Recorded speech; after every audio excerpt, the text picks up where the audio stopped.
এই তোরা যার বাড়ি যা, মেহমানদের বাড়িটা দেখিয়ে দে। এ জমেলা, আমাদের কপাল তো খুলে গেছে রে। আমরাও এখন শহরের লোকের মতন বড় লোক হয়ে যাবো। সামনে খালি তুই আর আমি আর তুই। তোর কথা শেষ হয়েছে?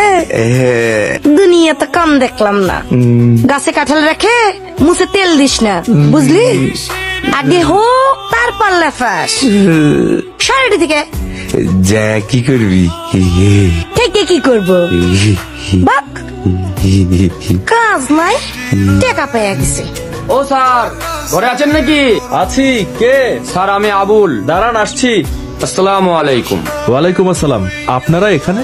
আগামী পরশুদিন তো আমার মেয়ের বিয়ে, তাই আপনাদেরকে একটু দাওয়াত দিতে আসলাম। আমাদের সাথে চাইলে ডাল ভাত খেন আর আমার মেয়েকে একটু দোয়া করে যাবেন। সেটা তো খুবই আনন্দের কথা, কিন্তু কিছু মনে করবেন না। আবুল সাহেব, আপনার বয়স কত? কেন স্যার? না মানে, আপনাকেই দেখছি খুব ইয়াং আপনি। তাহলে আপনার মেয়ের বয়স কতই বা হবে? জি স্যার, 12তে পড়েছে। কি 12 বছরের মেয়েকে বিয়ে দিবেন? ও তো স্বাস্থ্য ঝুঁকিতে পড়বে, এমনকি বাচ্চা হতে কি মারাও যেতে পারে। কি আর করবো স্যার, গরিব মানুষ, নিজেরাই খেতে পড়তে পারি না, মেয়ে পাইলবো কি করে? আবুল সাহেব, আমি বুঝতে পারছি। আপনি একটা কাজ করেন, আপনি বাড়িতে গিয়ে আপনার মেয়ের বিয়েটা বন্ধ করেন। আপনি তো টেনশন করছেন কেন? না না, একদম ঘাবড়াতে হবে না। আপনার মেয়ের লেখাপড়া থেকে যাবতীয় খরচ যা কিছু আছে আমরা বহন। এখানে আর বেশিক্ষণ থাকবেন না, বাড়ি চলেন। কেন, সমস্যা কোথায়?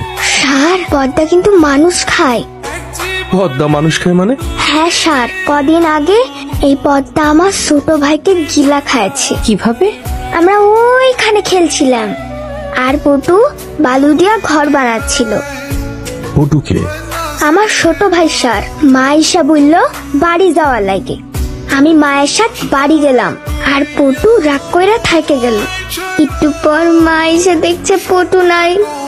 আমার ভাইকে পদ্মা খাই লিয়েছে স্যার। আচ্ছা, তোমরা এই কুসংস্কার কোথায় পেয়েছো? এগুলো আমাদের কথা না স্যার, গ্রামবাসী সবাই বলে। আমার মনে হয় এর মধ্যে কোনো একটা ঝামেলা আছে। আমাদের গ্রামবাসীর সাথে কথা বলতে হবে। আচ্ছা চলো সবাই যাই। বাচ্চারা আসো। মা, এবার আমাকে স্যান্ডেল কিনে দিবি? সবারই স্যান্ডেল আছে, শুধু আমার নাই। দিবহানি? সত্যি বল দিবি? বললাম তো দিবহানি। বাড়ির চল পটু, জ্বালাস না। হই হই যা। কত কষ্ট করে টাকা ধার করে স্যান্ডেল কিনে দিয়েছিলাম।